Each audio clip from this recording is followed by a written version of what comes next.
Queria convidar vocês a abrir a Bíblia em Atos.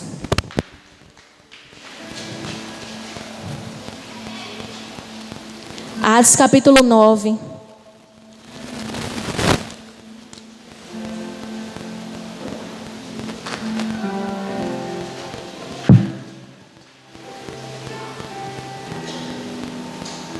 Atos capítulo 9, versículo 8 e 9.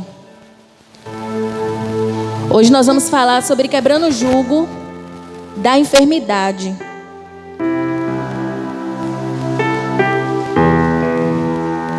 Quebrando o jugo da enfermidade.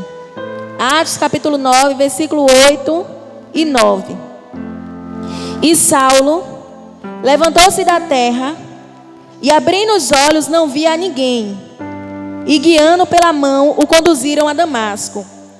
E esteve 3 dias sem ver, não comeu, nem bebeu. Eu vou ler de novo. E Saulo levantou-se da terra e, abrindo os olhos, não via ninguém. E, guiando pela mão, o conduziram a Damasco. E esteve 3 dias sem ver, e não comeu, nem bebeu. Eu queria que você fechasse seus olhos nesse momento. E que você pedisse ao Espírito Santo para que trouxesse a revelação dessa palavra. Mas que essa palavra não viesse na sua vida só como uma palavra que você vai escutar e não, que essa palavra viesse como cura. Que essa palavra viesse como cura sobre a sua vida. Que essa palavra viesse como decreto de vida. Feche os seus olhos nesse momento. Faça a sua oração. Talvez você não saiba nem o que veio fazer aqui nessa noite. Talvez você veio passando por aflições, por problemas. Tem achado que não existe mais solução. Talvez a enfermidade tenha lhe paralisado, lhe entristecido, lhe causado medo, ansiedade. Mas o Espírito Santo de Deus te trouxe aqui nessa noite para dizer que há esperança. Que enquanto a vida há esperança. Que enquanto a vida há esperança. E o Espírito Santo do Eterno está nesse lugar. Ele quer transformar esse lugar em um ambiente de cura. Em nome do Senhor Jesus Cristo, o Espírito Santo de Deus vai fazer o milagre acontecer nessa noite. O Espírito Santo vai fazer o milagre acontecer nessa noite. Paizinho, nesse momento eu me coloco diante da tua presença, porque eu sei que o Senhor está nesse lugar. Nós não merecemos, mas o Senhor está aqui. O Senhor está aqui, mas nós não queremos apenas que o Senhor esteja. Nós queremos que o Senhor se manifeste em nós e através de nós. Pai, abre os céus nesse lugar.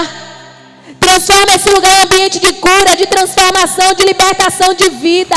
Começa a quebrar as fortalezas na nossa mente. Começa a quebrar as fortalezas na nossa mente. Começa a trazer a nossa mente para aqui, para esse lugar, Senhor. Em nome do Senhor Jesus Cristo, começa agora a desfazer toda distração, todo espírito imundo que veio nesse lugar para tentar roubar a palavra que nesse momento bate em retirada. Nós declaramos a falência do inferno. Nós declaramos que as portas do inferno não vão prevalecer sobre a igreja. Nós somos a igreja. E declaramos em nome do Senhor Jesus Cristo que nessa noite o milagre vai acontecer, a cura vai acontecer, em nome de Jesus. Se você crê que o milagre vai acontecer na sua vida, aplauda o Senhor. Aleluias, aleluias. Eu estava pedindo a Deus uma palavra, e eu queria ministrar sobre uma outra palavra. Eu queria falar sobre o homem leproso. Comecei a estudar, a pedir a Deus, Senhor, eu queria falar sobre a palavra do homem que foi curado da lepra. Mas o Senhor começou a ministrar essa palavra no meu coração, e muitas das vezes a gente não entende. Mas eu sei que o Senhor vai visitar o coração de pessoas aqui e vai liberar um milagre.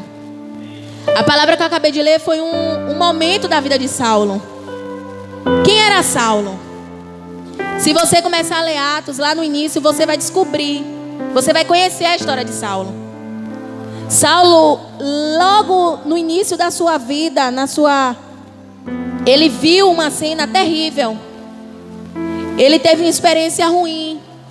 Ele viu um assassinato na frente dele.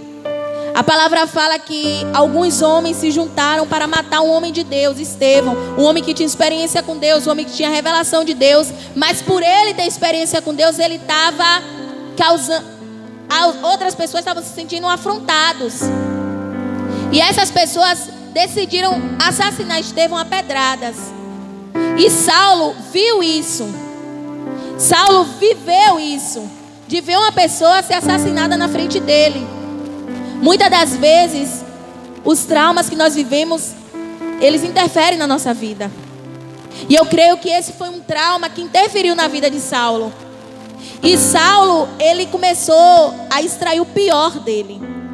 Porque ele decidiu fazer igual aqueles homens. Ele decidiu viver uma vida daquele jeito, perseguindo o povo de Deus e matando o povo de Deus. Ele começa a fazer igual. E a palavra nos ensina que ele começa a perseguir as pessoas que pregavam o evangelho e a matar as pessoas que pregavam o evangelho. Paulo ficou conhecido como um assassino. Paulo ficou conhecido como um homem que causava medo. As pessoas tinham medo dele. Paulo ficou conhecido como uma pessoa tenebrosa. Dava medo chegar perto dele. Um dia, ele pede autorização para ir até uma cidade e perseguir o povo de Deus. Mas no meio do caminho ele não contava com algo que podia marcar a sua história. E no meio do caminho a palavra fala que Jesus, ele se apresentou a Saulo. E foi uma experiência que marcou a vida de Saulo. Jesus se apresentou a Saulo. E Saulo agora teve a primeira experiência com Jesus. Mas essa experiência, primeiro confrontou, e segundo gerou um caos na vida dele. Muitas das vezes a gente pensa que a gente vai ter uma experiência com o Senhor, né? A gente vai na igreja, pronto, tudo vai mudar, as coisas vão se ajeitar, eu não vou mais passar por nada de ruim, vai ser tudo muito bom. Nós temos essa ideia.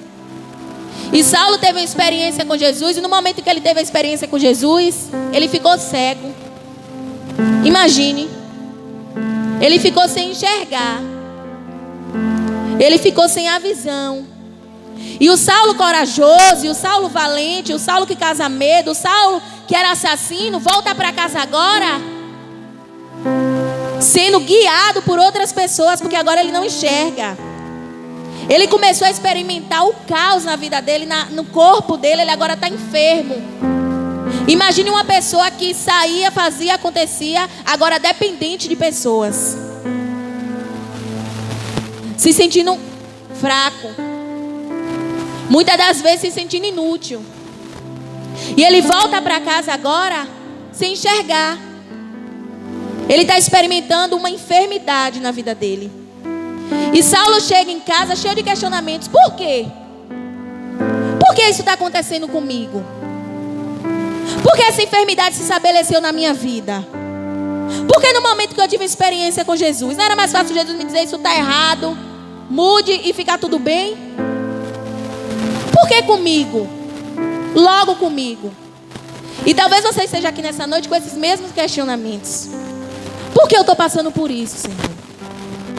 Por que na minha casa? Por que eu estou sentindo isso? Saulo começa então a viver dentro dele questionamentos. Por quê? Por que essa situação comigo? E ele começa então a viver um caos interno dentro dele. Porque muitas das vezes, quando nós estamos passando por alguma adversidade, por alguma atribulação, o caos interno se instala dentro de nós e é o pior caos que existe. Porque quando a adversidade é externa, é a falta de emprego, é a falta de dinheiro, é uma discussão, a gente não vai dar certo, vai conseguir, eu vou sobreviver. Mas quando a tempestade é interna, a impressão que dá é que a gente não vai conseguir. A impressão que dá é que essa adversidade vai nos matar. Aí Saulo começa a descobrir que dentro dele tem uma multidão. As várias vozes começam a falar com Saulo: você não vai conseguir, essa enfermidade vai te matar. Aí a voz do medo começa a sussurrar no ouvido dele. A voz da ansiedade faz ele perder o sono. Aí Saulo já não dorme, está um dia, 2 dias, 3 dias sem dormir. Aí a voz da carência começa a falar: essa enfermidade vai fazer você ficar só. Essa situação que você está passando vai fazer você ficar só, porque ninguém te ama, porque ninguém te quer, porque você nasceu para viver sozinho mesmo, porque você é a ovelha negra da família. Aí ele começa a descobrir que dentro dele tem uma multidão de vozes. Possa ser que esteja acontecendo com muitos aqui, porque já aconteceu comigo. E Deus te trouxe aqui nessa noite para dizer que você não nasceu para dentro de você se instalar uma multidão. Você nasceu para dentro de você se instalar um só. Às vezes triste, às vezes alegre, mas um só. Às vezes chorando, às vezes sorrindo, mas um só. Você nasceu para dentro de você se instalar o Espírito Santo de Deus. E Deus queria que Saulo entendesse que essa multidão de vozes tinha que ser neutralizada dentro dele. Porque essa multidão estava impedindo ele de ouvir a voz de Deus. A voz do medo lhe impede de ouvir a voz de Deus.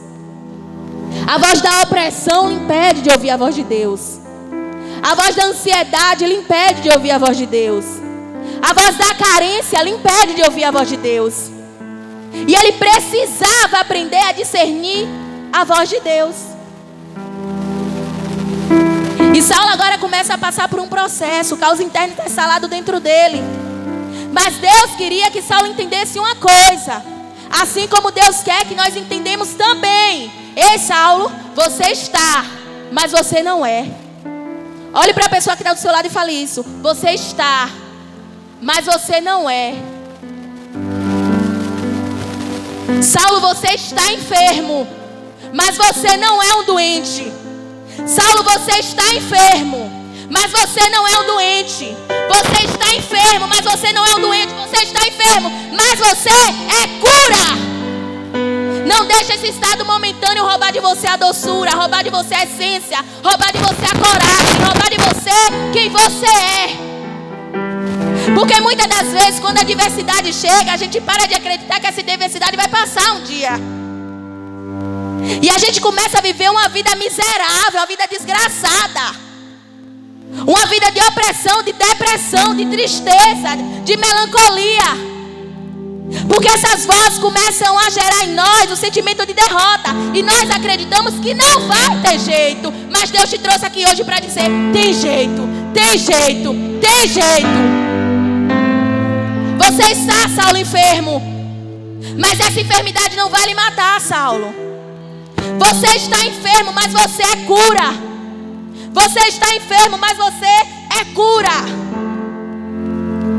Há alguns anos atrás, muitos, acho que uns 3 anos atrás, eu estava me arrumando para ir pro batismo. Um batismo que teve em Aramaria. Eu não sei se foi 3 anos, já tem um tempo. Foi um dos batismos da nossa congregação. E quando eu estava me arrumando, eu recebi um telefonema, né, de minha tia. Ela dizendo que minha outra tia tinha acabado de desmaiar. E que era para mim ir para o hospital, ficar com ela. E aí eu peguei e falei assim: eu vou para lá. Mas aí como meu tio foi, eu falei: não, primeiro eu vou para o batismo. Depois do batismo, eu volto. Porque eu ia para o batismo porque eu acreditava que Deus ia me dar uma palavra lá. Porque quando eu recebi a notícia, me deu aquele baque que a gente fica, né? A gente fica logo com medo. E aí eu peguei e fui pro batismo. Saí do batismo, eu fui lá pro hospital, né, daqui da cidade, o HCA. Quando eu cheguei lá, minha tia estava já muito mal, né? Não estava falando coisa com coisa. Tinha dado um derrame cerebral. Uma veia dela tinha rompido e estava sangrando. E ela estava muito debilitada.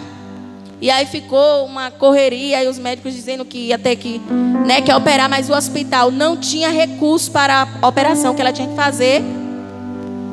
E aí ficou aquele desespero. Passou um dia, passou 2 dias. O hospital já sabe quando tira toda a sua esperança. Falou não ia ter mais jeito, né? E já tinha, assim, tirado toda a nossa esperança de que algo ia acontecer. Aí minha outra tia falou assim: não, já que não tem mais jeito aqui, a gente vai levar ela para outro hospital. E aí eles disseram: não posso liberar ela, porque ao liberar algo pior pode acontecer e o hospital não pode se responsabilizar. Aí minha tia falou: não, eu vou assinar o termo. E ela: não, só com assistência social. Eu me lembro que isso já era um pouco tarde. A gente saiu De lá do hospital, eu e minha tia montou na moto. Foi lá numa missa que estava tendo na igreja católica, ali perto do Santíssimo, eu acho. Atrás da assistente social, para a assistente social poder autorizar a minha tia sair. E procura essa assistente, não acha. E a gente rodou essa cidade toda no desespero atrás dessa mulher, que a gente ia levar essa mulher no hospital só para assinar esse termo. E não achou. Aí quando ficou no hospital no outro dia de manhã cedo, a assistente chegou, ela autorizou minha tia a ser transferida, porém disse que só podia transferir com ambulância. E o hospital não tinha ambulância, e a gente corre atrás de uma ambulância, na prefeitura não achou. Aí teve que pagar uma ambulância para poder levar ela para um outro hospital. E conseguiu um hospital bom em Salvador, particular, porém não tinha vaga. E aí por coincidência não, por providência de Deus, um primo meu trabalhava lá e a gente nem sabia. E aí meu primo conversou com o rapaz para ver se surgia uma vaga, e nada de surgir a vaga. Aí Deus providenciou que teve uma mulher que foi liberada. E aí o leito ficou, desocupado. Minha tia foi internada. Assim que minha tia chegou, minha tia foi passar a de cirurgia. Fez a cirurgia. O médico foi assim muito claro quando ele falou, ele fez assim: a gente vai tentar fazer de tudo. A gente vai tentar fazer de tudo.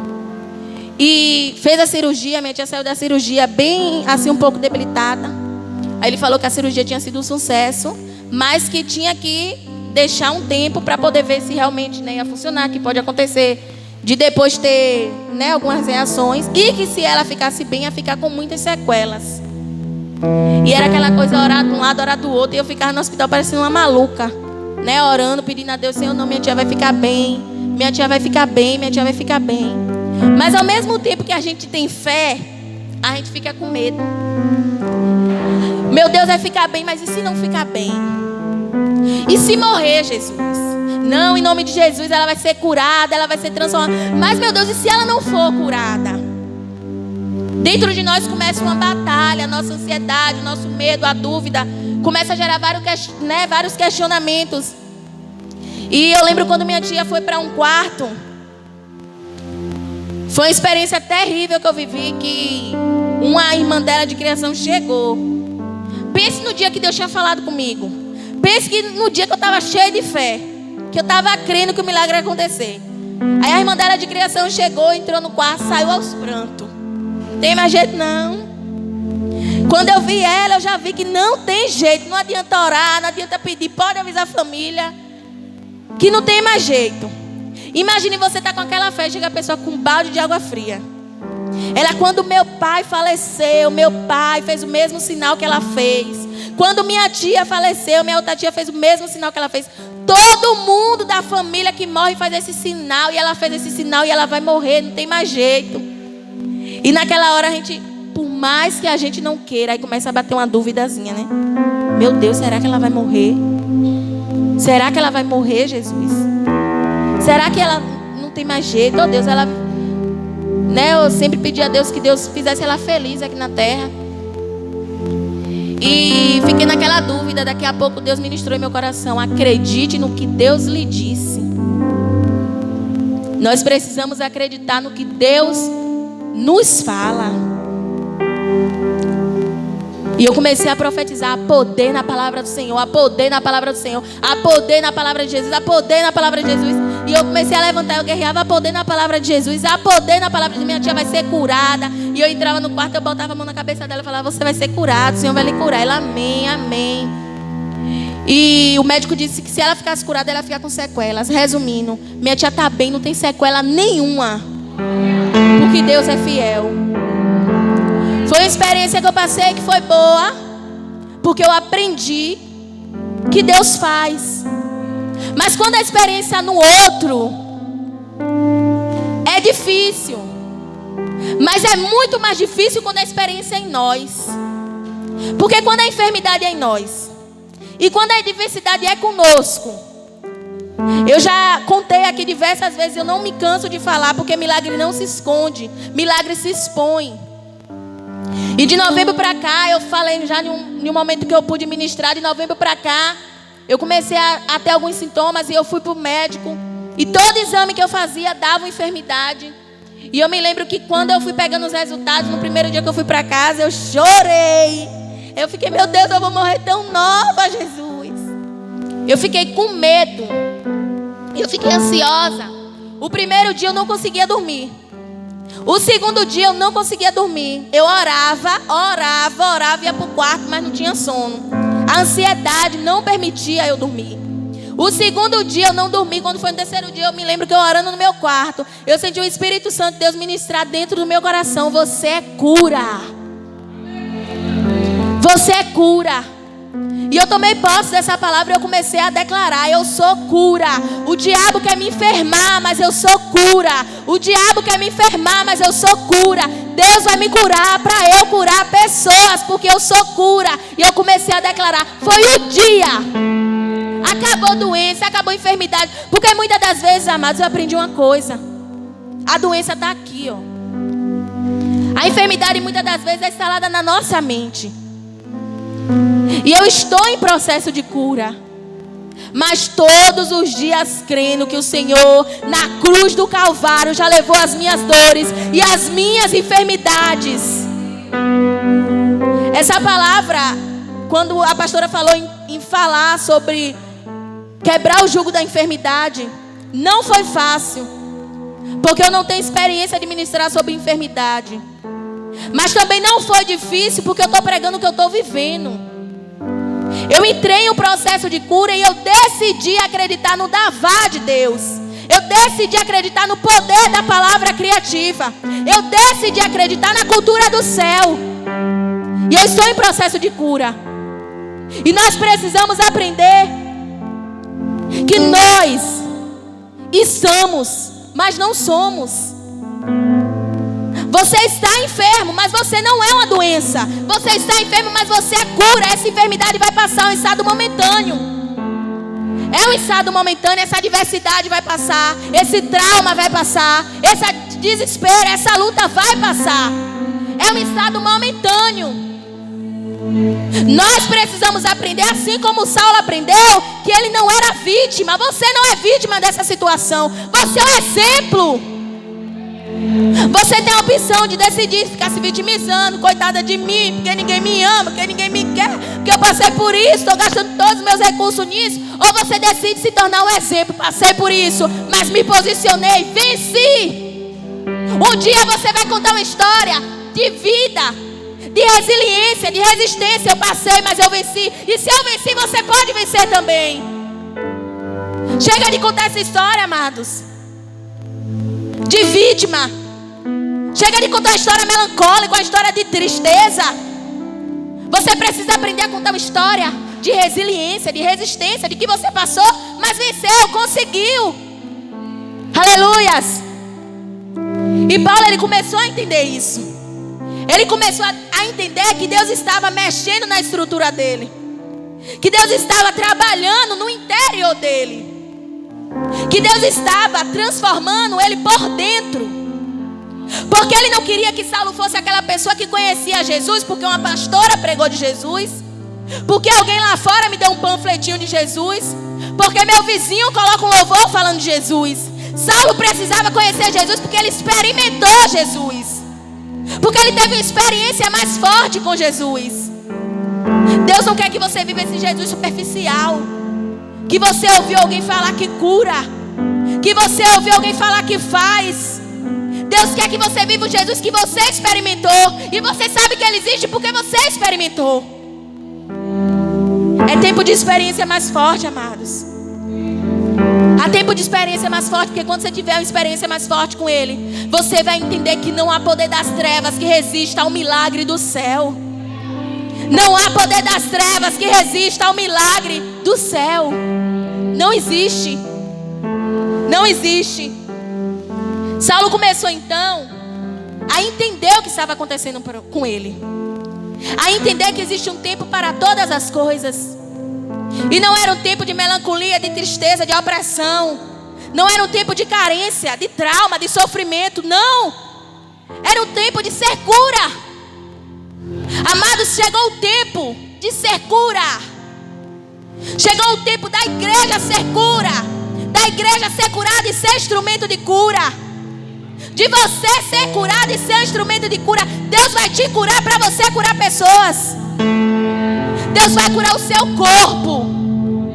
Deus vai curar a sua alma, a sua mente. Deus vai repreender essa enfermidade. Muitas das vezes possa não ser no corpo, mas essa ansiedade terrível, esse medo, essa opressão terrível, Deus vai declarar cura sobre a nossa vida em nome do Senhor Jesus Cristo. Porque a gente precisa entender em que tempo nós estamos. E é tempo de ser curado. É tempo de se posicionar. É tempo de confrontar o diabo, atacar o diabo. É tempo de tomar dele tudo que ele roubou de nós. Eu posso ouvir um amém? Aleluias. Deus vai usar você como sinal do poder de Deus. Eu acho que você não entendeu. Deus vai te usar como sinal de que Deus faz. Deus vai usar você para mostrar as coisas naturais e aos médicos desse mundo que há Deus na igreja, que ainda há poder e autoridade no nosso meio, que o Deus que fez lá atrás ainda faz hoje. Deus vai usar você como sinal do poder dele. Deus vai usar você como sinal do poder dele. Porque o noivo se importa. Ainda que você ache que ninguém se importa, o noivo se importa. Ainda que você ache que o marido não se importa, o noivo que é Cristo se importa. Ainda que você ache que o pastor não se importa, o líder não se importa, o discipulador não se importa, minha esposa não se importa, meu filho, o noivo se importa. O noivo se importa, amados, e ele vai fazer.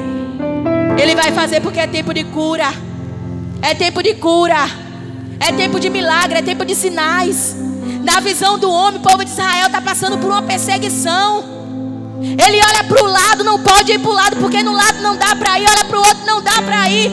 Olha para trás, aí vem um exército de Faraó para matar eles. Olha para frente, sabe que tem um mar para onde eles vão. Não tem para onde estar perdido. Talvez você esteja se sentindo assim. Na visão do homem, eu vou olhar para o céu, eu vou orar, e Deus vai mandar um navio, Deus vai mandar um Titanic, não sei. Na visão do homem, mas na visão de Deus, Deus abre o mar vermelho, porque Ele é Deus que faz o possível acontecer. Na visão do homem, a pessoa está passando fome, está passando necessidade, está orando, Senhor, manda o pão, manda o pão, manda o pão. Aconteceu lá atrás. Na visão do homem, vai orar pedindo pão. Na visão de Deus, Deus abre os céus e o maná cai de lá. Na visão do homem não tem mais jeito. Vai morrer com essa enfermidade, vai morrer com esse trauma, vai morrer com essa doença, vai morrer com essa opressão, possessão, vai morrer com essa coisa que está ali atingindo, lhe afrontando. Na visão de Deus o milagre vai acontecer. Vai acontecer, vai acontecer, porque Ele é Deus. Ele é Deus. Ele é Deus. Ele é Deus, amados. Ele é Deus. Saulo começa então a ser transformado por dentro. Porque toda a cura começa dentro de nós. Todo milagre começa dentro de nós. E o Senhor queria que Paulo entendesse que Jesus não era um arrepio, um vento, uma figura histórica. Que Jesus não era uma fumaça. Jesus era o Verbo. Jesus era Deus em forma de homem. E o Senhor queria que Saulo entendesse isso. Jesus não é essa fumacinha que você prega, não, amados. Que nós muitas das vezes pregamos. Não é essa luz no fim do túnel que vai aparecer quando nada tiver mais jeito. Não. Jesus não é esse vento que às vezes quando eu estou orando eu sinto. E se eu sentir esse vento eu sei que Jesus está lá, mas se eu não sentir Ele não está. Não. Jesus é o Verbo. Jesus é o Filho de Deus. Jesus é o próprio Deus. Jesus, Ele é aquele que veio para fazer coisas lindas e grandes na minha e na sua vida. Aleluias. Aleluias. Sabe o que acontece? Saulo começa a ser mexido por dentro. Deus começa a tirar de Saulo todos os conceitos que ele aprendeu, toda a cultura que foi estabelecida na vida dele. Porque muitas das vezes a gente aceita muitas coisas na nossa vida, se sujeita, porque a gente aprendeu assim. A nossa cultura é assim. Nós nos acomodamos muito rápido. Mas Deus começou a mexer na estrutura de Saulo, porque Deus estava dizendo: Saulo, Você aprendeu do jeito errado. Você aprendeu da forma errada. E agora eu vou limpar você para estabelecer sobre você a minha cultura, a cultura do céu. Deus tinha um propósito na vida de Saulo. Deus tinha um plano na vida de Saulo. Mas para esse propósito se cumprir, Saulo tinha que entender que nem tudo é vontade de Deus. Nem tudo que você está passando é vontade de Deus, não. Essa miséria, essa tribulação, essa enfermidade, esse cansaço, esse desânimo, pare de dizer que é vontade de Deus, porque não é. Não é vontade de Deus. Não é vontade de Deus, amados. Nós vivemos uma vida miserável. Tem coisas que não é vontade de Deus. Tem coisas que é a estrutura do nosso pensamento. Tem coisas que não é vontade de Deus. Tem coisas que é as fortalezas na nossa alma. E a palavra é clara quando fala que aquilo que você acredita acontece, porque é o seu pensamento que determina a sua vida. Se você colocar na sua cabeça que você é cura, você é cura. Mas se você aceitar e se sujeitar ao diabo e querer viver com essa enfermidade, com essa dor, com esse trauma, com essa adversidade, você vai morrer com ela. Porque quem tem que fazer a sua parte é você. Quem tem que fazer a sua parte é você. Não é a vontade de Deus. Não é a vontade de Deus nós vivemos enfermos, porque na cruz do Calvário o Senhor levou as nossas dores e enfermidades. Não quer dizer que você vai sair daqui hoje, possa ser que Deus cure e você não sinta mais nada hoje. Mas possa ser que hoje você só entre no processo de cura. Não é a vontade de Deus você estar com essa enfermidade. Mas já que você está, não fique se perguntando o porquê, Senhor. Mas pergunte pra quê. Porque em tudo há um propósito. Em tudo há um propósito. Em tudo há um propósito. Ah, Rafa, você está dizendo que o crente não pode enfermar? Você está dizendo que as pessoas não podem enfermar? Enfermar, a gente já está enferma. A gente não pode permanecer. Adoecer, a gente adoece. A gente não pode permanecer doente. Se posicione. Se posicione. Se posicione. Você é livre. Faça assim, ó. Diga: eu sou livre. Eu sou livre. Você é livre. Você é livre, amados. Deus te fez para ter vida e vida em abundância. Deus, Ele é tão lindo, tão perfeito, que até nas nossas dores, nas nossas enfermidades, muitas das vezes coisas que nós trilhamos, até nisso Ele usa para o nosso bem. Porque todas as coisas cooperam para o bem daqueles que amam a Deus. Todas as coisas cooperam para o seu bem. Deus, essa noite vai quebrar as fortalezas na nossa mente. O processo começa assim. As fortalezas precisam ser quebradas, porque não adianta, pode vir o pastor mais usado na cura vir aqui orar. Se a sua mente for uma mente de doente, você vai sair carregando esse jugo. Você precisa ter uma mente de filho, uma mente de um homem livre, de uma mulher livre. Você precisa aceitar a libertação que o Senhor conseguiu para você lá na cruz do Calvário. Você é livre. Você é livre. As fortalezas na nossa mente nos fizeram entender de um Deus distante, de um Deus que castiga, que eu estou passando por isso porque fiz alguma coisa, de um Deus que está lá no céu e que eu tenho que fazer 1000 coisas para agradar a Ele, para que algo venha acontecer. Isso é fortaleza na nossa mente. Porque Deus não está mais lá. Não, Deus agora está dentro de nós. O reino está dentro de você. É por esse motivo que eu digo, não é vontade de Deus. Nós vivemos uma vida terrível, porque o reino está dentro de mim. E onde o reino está, a liberdade. Onde o reino está, a vida. Onde o reino está, a cura. Aleluias. A sua realidade espiritual pode transformar a sua vida. Mais do que transformar a sua vida, a sua realidade espiritual pode transformar a sua igreja. E muito mais do que transformar a sua igreja, a sua realidade espiritual pode transformar a nação brasileira. Você é uma peça fundamental para transformar essa nação. Talvez você se sinta, eu sou tão pequeno. Tem pessoas que estão mais cheias do que eu. Tem René Terra Nova, Silas Malafaia, Marco Feliciano. Você é peça fundamental para Deus trazer cura nessa nação. Você é uma peça fundamental. A sua realidade espiritual pode transformar ambientes. A sua realidade espiritual pode transformar a sua casa, a sua família. Aleluias. Você é um sinal do poder de Deus. Você é um sinal do poder de Deus. Você só precisa entender quem é Jesus. Saulo entrou nesse processo de quem era Jesus. E ele começou a aprender que Jesus é a testemunha fiel. Que Jesus é o sol da justiça, o alfa e o ômega, o princípio e o fim. Que Jesus é o sim e o amém de Deus.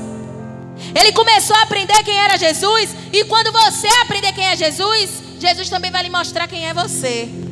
E aí quando você entender quem você é, quando você entender qual é a sua identidade, você não vai mais viver como uma pessoa que é rejeitada, que é humilhada, que ninguém ama, que ninguém quer.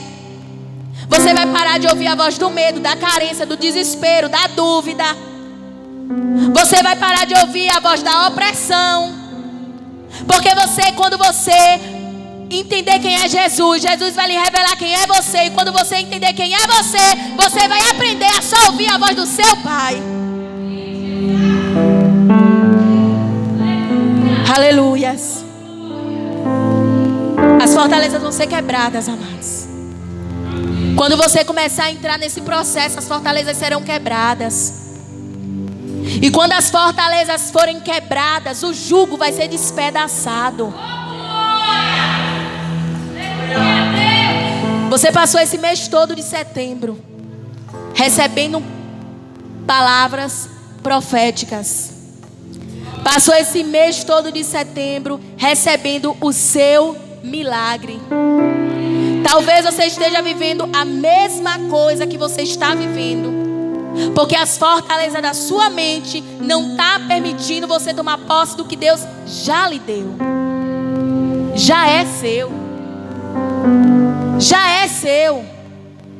Já foi feito. O milagre já aconteceu. O milagre já está em você. O milagre já está em você. Você só precisa tomar posse.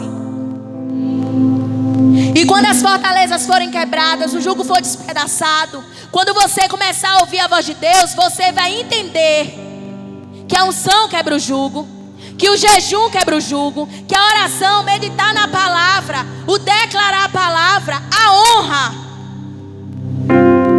tudo isso quebra o jugo. Porque às vezes nós queremos que o jugo seja quebrado. Muitas das vezes nós queremos a cura, mas estamos com a aliança quebrada com o Senhor. Muitas vezes queremos a cura, mas não queremos orar. Muitas das vezes nós queremos a cura, mas não queremos jejuar. Muitas das vezes nós queremos o milagre, mas não queremos meditar na palavra, declarar a palavra. Muitas das vezes nós queremos o milagre que sai da boca do nosso profeta, mas não queremos honrar o nosso profeta. E tudo isso permite com que o jugo fique estabelecido na nossa vida. Mas quando a gente começa a ouvir a voz de Deus, a gente começa a entender que existem práticas que quebram o jugo na nossa vida. E que você vai começar a fazer a partir de hoje. O Espírito Santo vai lhe incomodar para você orar. Você vai voltar a orar em nome de Jesus. E quando você não voltar a orar, amados, você não vai ter sono. Você vai voltar a orar. O Espírito Santo vai começar a botar um fogo dentro de você. Você vai ter vontade de jejuar. E quando você começar a jejuar, não vai quebrar mais não. Vai fazer o jejum até o final. Você vai começar a ter desejo. Vai ficar ansioso para ler a palavra e meditar nela. Em nome do Senhor Jesus Cristo. Porque é tempo novo, é tempo de cura, é tempo de vida. Toda essa morte espiritual que se instalou na igreja, em nome do Senhor Jesus Cristo, vai ser repreendido. Porque é tempo da noiva ser curada. É tempo da noiva ser curada. É tempo da noiva ser curada. Mas você é a noiva de Cristo. Você é a noiva de Cristo. Deus tem cura para você. Saulo começou a entender isso. Quando Saulo entendeu isso, porque primeiro Deus fez ele entender quem ele era. Porque primeiro, aliás, Deus fez ele entender quem era Jesus. Quando ele entendeu quem era Jesus, ele aprendeu quem ele era. As pessoas rotulavam Saulo como um assassino, como uma pessoa que não prestava, que não fazia nada de bom, uma pessoa que causava medo, que ia morrer assassinado, porque se ele assassinou, ele vai morrer do mesmo jeito. Era o que as pessoas pensavam. Rotulavam Saulo pelo que ele fez. E talvez as pessoas estejam te rotulando pelo seu passado, pelo que você fez. Mas Deus tem história nova para você. Uma história de vitória e de honra. Uma história de vitória e de honra, onde os rótulos não vão pegar mais. Porque você não é a palavra dura que sua mãe um dia disse, que seu pai um dia disse. Você não é a palavra de morte que um professor um dia disse, que alguém falou. Você é o que Deus diz que você é. E se Deus diz que você é filho dele, especial para ele, a geração eleita, se Deus diz que vai lhe dar uma história de vitória e honra, independente se as outras pessoas vão entender, ele vai fazer. Ele vai fazer. Saulo começou a entender isso, e quando ele entendeu isso, ele começou a criar uma estrutura forte. Ele começou a permitir com que as fortalezas fossem quebradas na vida dele. Ele decidiu renunciar ao jugo. E ele começou a experimentar o melhor do céu. Ele começou a experimentar o melhor do céu. Aí um dia Deus fala: Ananias, vai até Saulo e libera a palavra para ele. De primeira, Ananias não queria ir, porque eu não. Saulo não presta, Saulo é um assassino. Eu vou lá nada. Se ele fizer algo comigo. Sabe o que Deus fala? Vai, porque ele é para mim um vaso escolhido. Foi por isso que Deus te trouxe aqui nessa noite. Porque Deus não quer que você viva uma vida de miséria, uma vida de desgraça, uma vida de tristeza, de melancolia. Deus te trouxe aqui nessa noite porque você é um vaso escolhido. E sobre a sua vida Ele quer estabelecer cura. Foi por isso que Ele lhe trouxe. Porque Deus está lhe chamando para ser cura. Mas o inimigo está tentando lhe enfermar na área que Deus quer que você cure. Deus quer que você seja cura, mas o inimigo quer lhe enfermar na área que você nasceu para ser cura. Mas você não vai adoecer, você não vai enfermar, você não vai desanimar, porque você é cura. Você é cura. Olhe para a pessoa que está do seu lado e fale: você é cura. Quando você entender que você é cura, as cadeias e as correntes serão quebradas. Essa noite, amado, Deus está lhe dando uma chave. A chave de cura. Essa noite Deus está lhe dando uma chave para você virar, para você parar de contar essa história triste e melancólica. Essa noite Deus está lhe dando uma chave para você entender que essa dor que você está passando vai gerar cura na vida de alguém também. Deus vai te curar para você curar pessoas. Deus vai te melhorar para você melhorar pessoas. Deus vai fazer em você primeiro, para depois fazer em pessoas. Tome posse da cura. Tome posse da cura. Você precisa entender o pra quê. Precisa entender o propósito. Porque quando você entende o propósito alimenta, o propósito sustenta, o propósito motiva e o propósito põe de pé. Mas enquanto você não entender o propósito, vai viver se questionando: por que eu estou passando por isso, Jesus? Vai passar um mês orando: por que eu estou passando por isso? Um ano: por que eu estou passando por isso? 10 anos: e por que eu estou passando por isso? Mas quando você entender o propósito, você vai ser alimentado pelo propósito, sustentado pelo propósito, vai ser motivado pelo propósito, vai ficar de pé por causa do propósito. Se coloque de pé. Se coloque de pé nessa noite.